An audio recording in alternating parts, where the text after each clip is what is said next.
For several generations now, it's been a widely held view among serious students of philosophy that the greatest philosopher to have appeared in the West since the ancient Greeks is Immanuel Kant. Kant was born in the town of Königsberg in East Prussia in 1724 and died there at an age of almost 80 in the year 1804. Many jokes have been made about the fact that he rarely left Königsberg and never went outside his native province in the whole of his life. Also about the fact that he stuck so strictly to a daily routine that the inhabitants of Königsberg would literally set their watches by him as he walked past their windows. He never married, and outwardly his life was entirely uneventful. However, he was not at all the dry stick that my description so far would suggest. On the contrary, he was sociable and amusing, elegant in dress and witty in conversation, and his lectures at the University of Königsberg, where he was a professor for more than 30 years, were famous for their brilliance. Rather surprisingly, Kant was the first great philosopher of the modern era to be a university teacher. Descartes, Spinoza, Leibniz, Locke, Berkeley, Hume, Rousseau, none of these were academics, nor were most of the major philosophers in the century after Kant, the 19th century. The obvious exception is Hegel, but Schopenhauer, Kierkegaard, Karl Marx, John Stuart Mill, Nietzsche, none of these were academic philosophers. It's only in the 20th century that nearly all important philosophers have been academics. Whether this professionalization of the subject is a good thing is very much a moot point. I suspect it's inevitable. However, to get back to the first of the great professors, the writings of Kant's youth and early middle age made him widely known, but all but a few of them are now virtually unread. His lasting fame rests on a series of publications which didn't begin till he was 57 and continued into his 70s. So we have the rare spectacle of a creative genius of the first order producing all his greatest work in late middle age and old age. His acknowledged masterpiece is The Critique of Pure Reason, which was published in 1781. It wasn't very well understood at first, so 2 years later he published a short exposition of its central argument as a separate book, usually referred to as the Prolegomena, and then brought out an extensively revised edition of the Critique of Pure Reason in 1787. There followed, in quick succession, his second great critique, the Critique of Practical Reason, in 1788, and then his third critique, the Critique of Judgment, in 1790. Meanwhile, he also published, in 1785, a little book called The Fundamental Principles of the Metaphysics of Ethics. In spite of its unseductive title, this book has had a simply immense influence on moral philosophy ever since. With me to discuss Kant's work is a well-known contemporary philosopher, Sir Geoffrey Warnock, principal of Hertford College, Oxford, and a former vice-chancellor of Oxford University. Sir Geoffrey, Kant was perhaps the most famous system builder in the contemporary era in philosophy, and one notorious difficulty about expounding any system where everything fits in with something else is where to break into it, how to make the start. Where do you think is the best point to break into Kant for an exposition of his philosophy?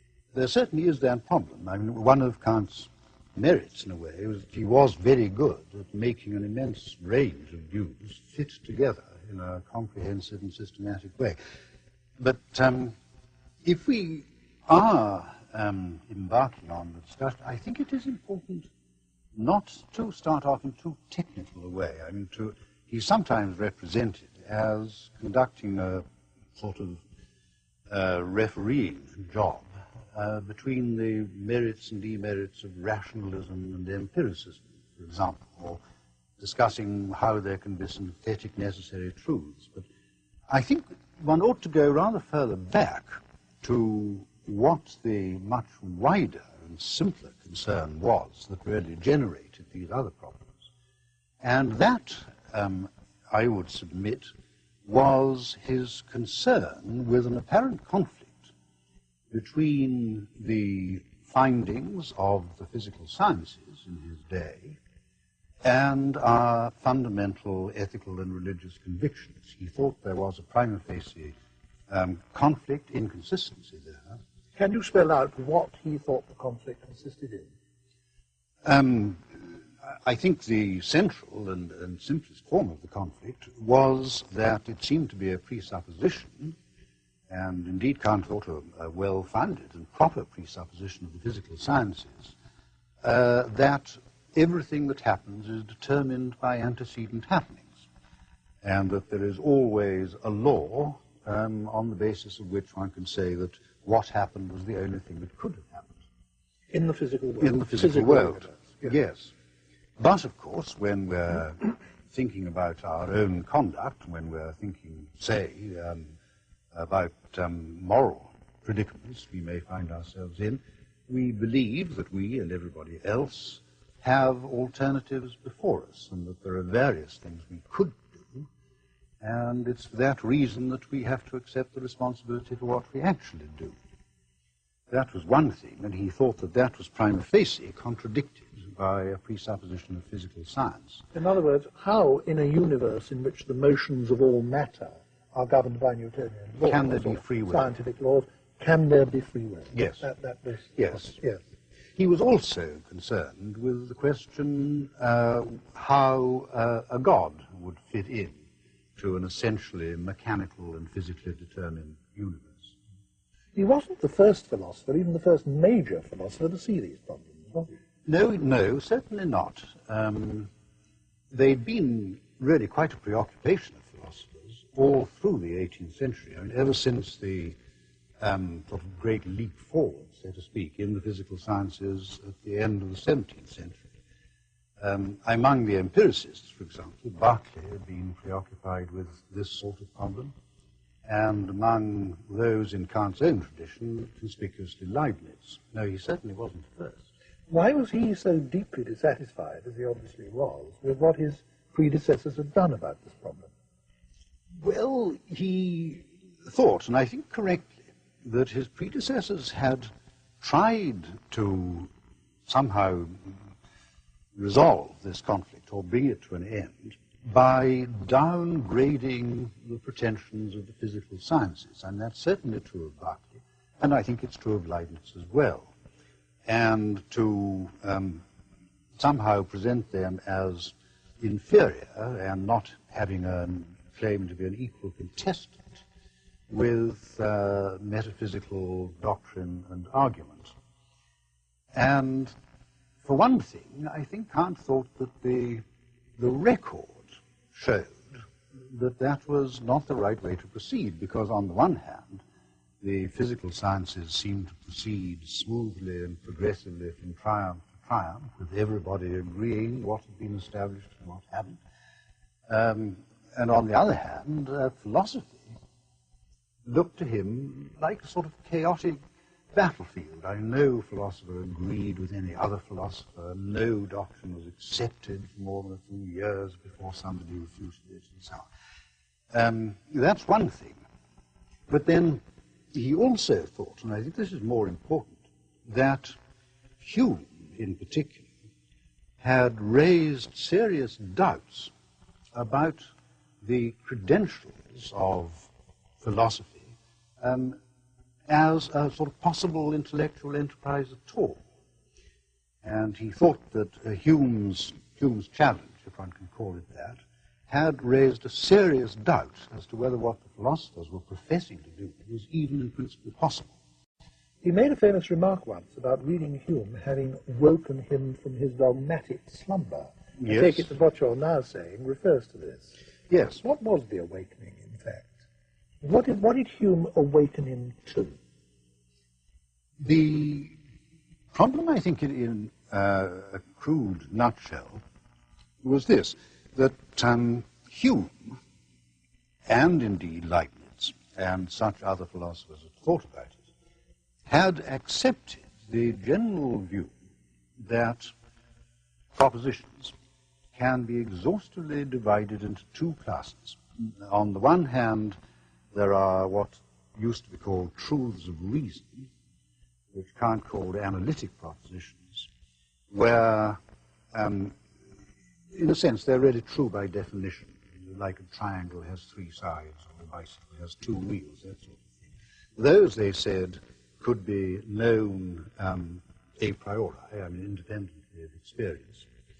On the other hand, there were substantial propositions which tell us something not simply implicit in the terms we're using. These, they said, were substantial and informative, but couldn't be necessary. They were always contingent propositions and could be established only on the basis of experience or experiment. And Hume said, and Kant thought he was quite right to say, that if that was right, then philosophy itself was in a serious predicament, because it didn't put itself forward, on the one hand, as an empirical science based on observation and experiment, and on the other hand, it didn't want to say that all it was doing was elaborating a set of tautologies, analyzing the terms in which we speak and think. And Hume's question was, well, is there anything else that a philosopher could possibly be doing if he isn't doing either of those? But didn't Hume realize, and Kant after him, that it also created a serious problem for the natural sciences? Because scientific, unrestrictedly general scientific laws are also propositions that are neither analytic, they can't be deductively arrived at by logic, nor can they be proved from experience. And they both realized that too, didn't they? I'm not sure. It should be, I think, a diversion at the moment to go into it. Really what Hume thought about that. I think Hume thought that the sciences could sort of carry on as a body of empirical knowledge. Though, of course, in that case, without the claim to establish that anything was necessarily so. Kant's view, though, was certainly that this belief in an exhaustive dichotomy was mistaken. He had no doubt that it was mistaken, because while one might question the credentials of philosophers in claiming to put forward synthetic propositions that were both synthetic and necessary, that might be questioned. Kant had no doubt that this was perfectly in common form, so to speak, in the natural sciences and in mathematics, so that there certainly were, he thought undoubtedly there were, propositions which were not analytic, but were not empirical and contingent either. In other words, propositions which applied to the world, but yet which we didn't, as it were, derive from the world. Yes, but which we could establish simply by argument, yes. And he called them synthetic a priori, this is a technical term he used. Now, if such propositions apply to the world, but are not, so to speak, read off from the world by experience, by observation, how do we arrive at them? Well, yes. One has to introduce here, I think, one of Kant's most important distinctions between what he called things in themselves, or the world as it is in itself, and appearances.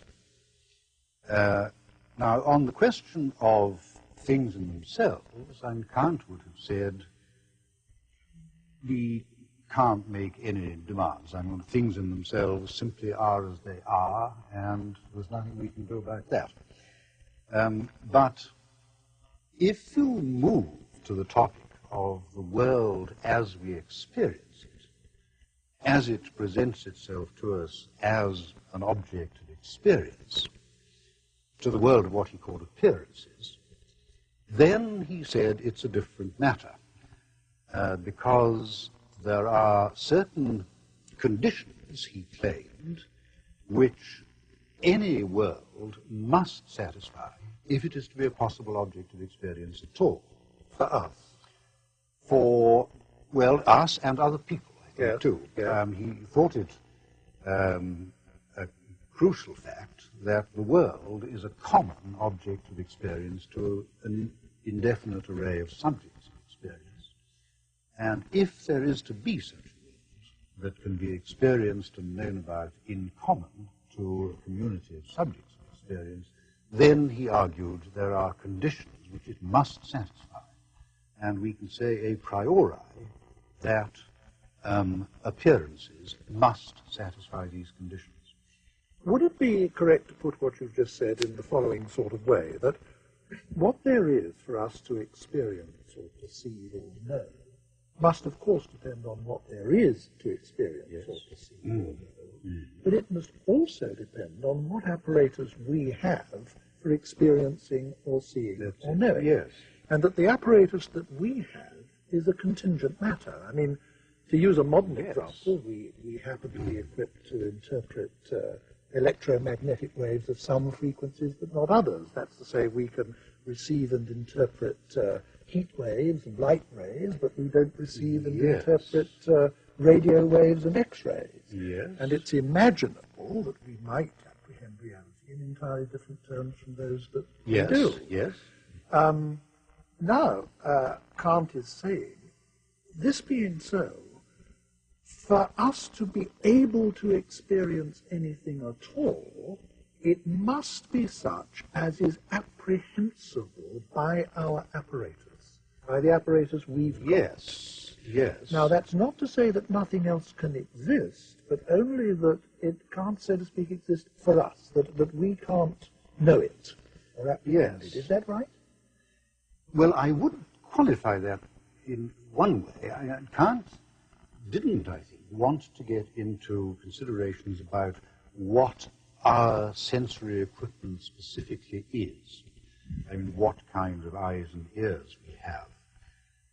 I think he was trying to say something more general than that the notion of a subject of experience presented with a world as an object of experience requires that it should have sensory capacities of some kind and intellectual and conceptual capacities of some kind. But he didn't want to say they must be of this specific kind or that. I mean, he wouldn't have been interested in whether our eyes were different from those of kestrels, say. I mean, just that we must have some way of perceiving.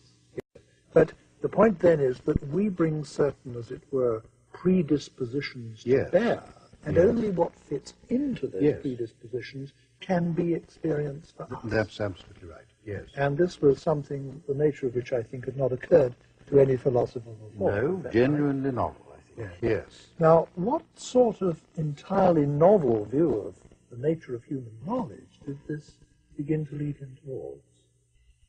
Well, he put forward the claim that if one sort of thought carefully enough and argued long enough, one could specify what he called the form of any possible experience.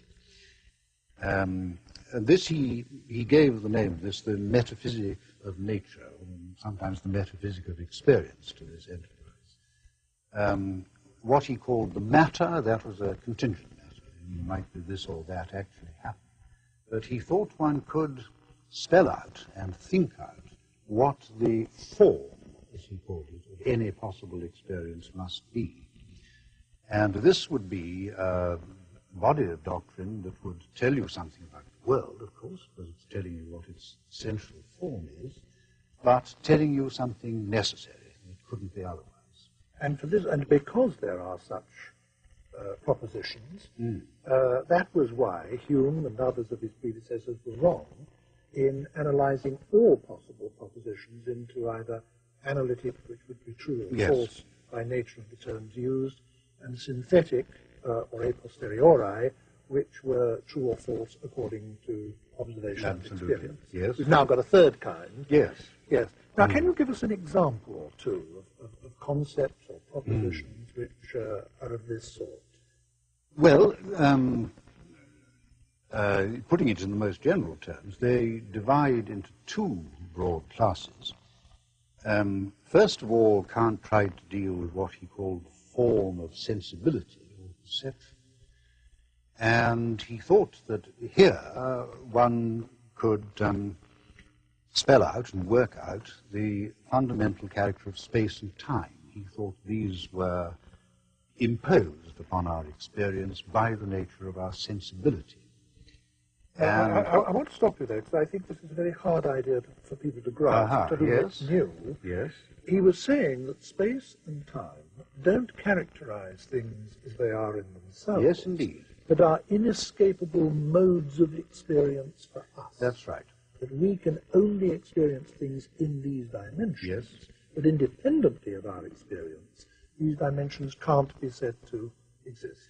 That's certainly right. I mean, he would say, if somebody said, well, what about the creation as it is in itself? What kind of spatial and temporal order does it display? Kant would say, not a discussable topic. And all we can talk about is that world which is an object of experience to us, and the world as it appears. And he thought that here, it's very arguable whether he was right to have this thought, but he thought that in thus bringing in space and time as forms of sensibility, he was in effect bringing in geometry and arithmetic, amazing, oddly. He thought that geometry and arithmetic dealt with forms of sensibility and were bodies of synthetic a priori truth for that reason. Given that he says that there are propositions of this special kind which apply to the world but are not derived from experience. Yes. Could I just intervene? Yes. I was going to say that his synthetic a priori proposition divides into two broad classes. We've only dealt with one of them, yes. of course. Yes. If I could just very briefly bring in the second. Right. He thought that there are also what he called forms of the understanding, in a sense, forms of thought. And I suppose the fundamental principles which he tried to show were conditions of the possibility of understanding would be, first of all, the principle of universal causal determinism, which he thought was one of them. And then, rather unplausibly, he also tries to show that Newton's law of the conservation of matter states a condition of the possibility of experience, too. Now, in order to arrive at the sort of total picture that we're beginning to build up, let me just recapitulate up to this point. That Kant is saying that because all of our knowledge and experience comes to us through our sensory and mental apparatus, it all comes to us in forms which are sense-dependent and mind-dependent. Yes. And that we have no direct access to things as they are in themselves, independently of all possible experience. Now, given that the modes of apprehension that we have are whatever they are, possible experience must, as it were, fit in with them to be able to be experience for us at all. And part of his project as a philosopher, therefore, was to carry out a large-scale investigation into what the nature of these forms was. Yes. And if that investigation is successful and complete, it will tell us what the limits of all possible knowledge is. Is that right? Yes. Yes. And that anything that's outside that is just simply unknowable to us. Yes. Yes. Now, the implications of this are absolutely radical, not only for what is included, but for what is left out, aren't they? That's certainly true and fundamentally true. And I find it hard to believe that it wasn't, so to speak, something of a disappointment to Kant that this is the position he got himself into, because one gets the impression from the way he embarks on his inquiries that he would like to build a sort of firm foundation for theological speculation about God and the soul and metaphysical speculation about the cosmos. Whereas what he actually finishes up doing is saying that there can be no such foundations, because all we can establish foundations for is the notion of possible experience and what can be an object of possible experience. And if you try to go beyond that, if you try to raise questions about how the cosmos should be characterized quite independently of any possible experience, or if you try to talk about God and the soul, then your enterprise must collapse and be in principle vacuous, Kant is saying. Now, Kant thought that it was impossible for us to know whether God exists or not, or whether he has soul or not, but he did himself believe that God did exist and that we do have souls, didn't he? Yes, indeed. He was very clear that this was a matter of faith and not something that was knowable. Yes. But how on his own premises is talk about God or the soul even intelligible? Yes. Well, that's a very good question, and one on which he is, I should say, slightly shifted, I think. What he wants to say, and this is rather interesting, it involves him sort of turning the whole issue upside down in a rather interesting way. Because some of his predecessors, at any rate, had made the supposition that our moral convictions and attitudes and our religious convictions stand in need of some kind of metaphysical foundation. And they tried to provide that in the form of theology and philosophical ethics. Well, Kant finishes up putting the thing exactly the other way up. He says that we are not only entitled to moral convictions and religious convictions, he thought it inescapable that we should have them. And these would lead us to essentially metaphysical doctrines about God and the soul, but that those doctrines themselves, if they had any foundation at all, it consisted directly in our primitive moral convictions themselves, so that it's those that are fundamental. Is he saying this, that it just is an inescapable empirical fact that we're all directly familiar with, Yes. that whether we like it or not, most of us at least simply do have moral convictions, Yes. which we find ourselves unable to ignore even when we want to. Yes. And that's a fact. Now, Yes. for these convictions to have any real validity or significance at all, the essential moral terms like good, bad, right, wrong, Yes. praise, blame, etc., Yes. for these to have any significance at all, there must be some freedom of choice. It must be Yes. possible for some of us, some of the time, to have Yes. done other than we did. Otherwise, the terms are meaningless. Yes. But how is that possible? On the one hand, in a world in which all motions of matter are governed by Newtonian laws, that was one problem that you Yes. started us off with right at the very beginning of the discussion. Yes. But also, for us to have free will, which he thinks is an inescapable consequence of the direct experience Yes. we do have of moral categories, then there must be some sort of moral realm. Is that correct? Yes. Yes. Now, how does he get even further, as it were, from that to God? Or I mean, what he says about himself, thinking about theology and religion, I think specifically, he says that he had denied knowledge in order to make room for faith. He had simply shown why it was that the sort of subject matter of theology, if I can put it like that, is not a possible topic of knowledge. But then he says, what's alarming about that? Because we've all known all along that it's essentially a matter of faith. But as you rightly say, and one could claim that his arguments have really been rather more radical than that. It isn't just that when I talk about God, I'm saying things that I don't know to be true. His argument really seems to lead to the conclusion that I don't know what I'm saying. Yes. What I'm saying doesn't really mean anything. That is But he was very reluctant to draw that conclusion. yes. What he tries to say is, all I've done is to show that it's not a matter of knowledge or proof. Yes. And his point on that issue, I suppose, is this, that whereas it's superstitious to rest on faith over a question which can actually be decided Exactly. one way or the Exactly. other, if the question can't be decided one way or the other, it's not irrational to have belief on one side. Absolutely. Yes. Yes.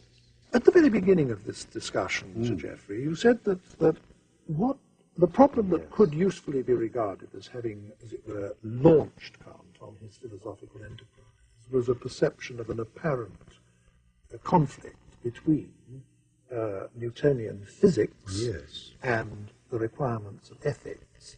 How, in the light of everything we've said up to this point, did he solve that problem? Yes. To really quite minimal extent, I think. And I think this was something of which he was himself perfectly aware. What he would claim is that by making clear the distinction between the world as an appearance, as an object of experience, and the world of things in themselves, he is in a position to say there is the world of appearances, and the physical sciences, in principle, give us the whole truth about that.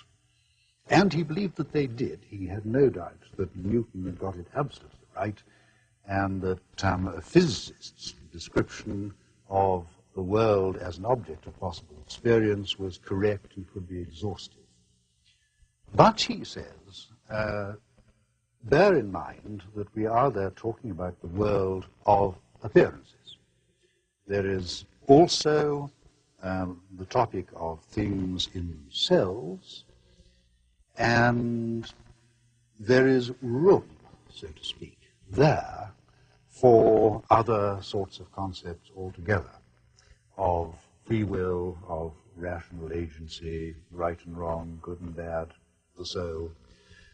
There is room for these concepts, not in the world of appearance, but outside the world of appearance. Of course, he saw that on his own principles, he would have to say that these other matters couldn't be topics of knowledge. And I mean, had you said to him, do you know that there is such a thing as free will? He would consistently have said, no, I do not know any such thing. All I know is that there is room for that possibility. And that I can't help believing that there is. Oh, certainly. Yes, he would have gone on to say that too. Given that on this view, ethics comes to us somehow from outside the world of all possible knowledge, does he have a view about where it comes from or how we get it? Well, he thought it came out of reason. I think it'll help us to understand that problem further if you tell us what the main conclusions of his moral philosophy were. It's quite impossible, I think, in the context of this discussion, to go into the arguments with which he supported those conclusions. Yes. But if you are able to outline the conclusions for us briefly, I think that will contribute to an understanding. I think one could say something quite briefly about that. What he really tries to do in his moral philosophy is somehow extract the essentials of morality from the pure concept of rationality. He says the essential thing about any agent of whom one can think or speak in moral terms is that he must be a rational being, capable of thinking of reasons for and against doing this and that. And he tries to argue that the essential requirements of morality are really built into the concept of rationality itself. Essentially trying to show that, he seems to try to show that only a body of principles of action corresponding to our principles of morality could consistently, i.e. rationally, be universally adopted by a community of rational beings. That's what he tries to show. And there is the famous categorical imperative, which of course directly derives from that. Yes. Perhaps I should ask you to formulate it rather. Well, he says, act only on that maxim by which you can at the same time will that it should be a universal law. And I think that is the idea. He wants to say that what morality really imposes on us is conditions on conduct which require, and I think he also thinks uniquely determine, the assent of any possible community of rational creatures. That's what he's trying to do. Now, Kant's philosophy is notoriously difficult to understand at a first encounter, and I'm sure that many of the people listening to this discussion between you and me are experiencing this difficulty now. I think fundamental to the difficulty is his contention that of things as they are in themselves, we simply have no knowledge and no way of acquiring knowledge, that we are, as it were, permanently screened off from this by our own limitations. Yes. And these are partly limitations, as it were, in time and space. Yes. Is it helpful, do you think, to say to point out to people, look, in a quite different context, something very much of this sort is what many religious people have always believed, that, as it were, real reality is outside this world of our experience, outside space and time, and that this world of our experience is ephemeral and perhaps illusory in some metaphysical sense. Is it helpful to say that, or do you think that just obscures the issue? No, I don't think it does. If, for example, one raises the rather, in a sense, hypothetical and idle question, what sort of being one would have to be acquainted with things as they are in themselves, the only possible answer you can get out of Kant is that you'd have to be God, in fact. That's to say, you would be acquainted with things in some timeless way, and without any kind of spatial limitations, and with no particular sensory limitations on the mode of your acquaintance. And I'm not thinking in English or French or any other particular language. Your acquaintance with the universe would be not subject to any of these limitations. And if you say, well, and what would I have to be like that? The only answer is I'd have to be God. It's a very striking feature, I think, of Kant's philosophy, that although he conducted his philosophy impeccably in accordance with the criteria of philosophy, he didn't call on faith or revelation or anything of that kind, but relied purely on argument and was working, as it were, entirely from within the central tradition of Western philosophy, through predecessors like Locke and Hume and Leibniz and so on. Nevertheless, he does arrive at conclusions which are strikingly capable of cohabiting with religious belief. Well, yes, except for the uncomfortable fact, which we mentioned earlier, that he has to say that, strictly speaking, all discourse on those topics is unintelligible to us. We don't really know what we mean. And that's a proposition that theologians have been a bit chary of accepting. No, I might even say that nowadays more and more are accepting. Well, that may be true. Yes. Another difficulty about reading Kant is simply the prose style. I mean, there are philosophers, Hume is one, Plato is another, Schopenhauer is another, who are beautiful writers and a pleasure to read. But Kant's best friend couldn't say that about him. It's opaque, it's difficult, it's obscure. Yes. Why did he write so badly? I think there are perhaps three things one might say. I think partly it's due to the fact which you mentioned right at the beginning, that he was by profession, and very single-mindedly by profession, an academic. And he does write in a very heavily academic style, with a great taste for technical terminology and jargon and what he called architectonic. It is all very academic. But another important point, I think, to remember about the critiques, and this again connects with something you said at the beginning, was that by the time he was seriously launched on writing what he knew to be his sort of master works, he hoped would be his master works, he was nearly 60, and he was actually dogged by the thought that he might die before he got it all down. And there's no doubt that those hundreds of pages between the ages of 60 and 70 were written extremely fast. He was just writing in a hurry. And I think that has a... Of course, 200 years ago, the expectation of life simply was very much shorter than now, and it was perfectly reasonable for him to think that he might die quite soon. Yes, so that he was writing in a hurry. Another point that, slightly less obvious one, is that he was, and still by that date, somewhat unusually, writing in German. Which had, at that date, barely become accepted as a sort of decent language for academic and learned use.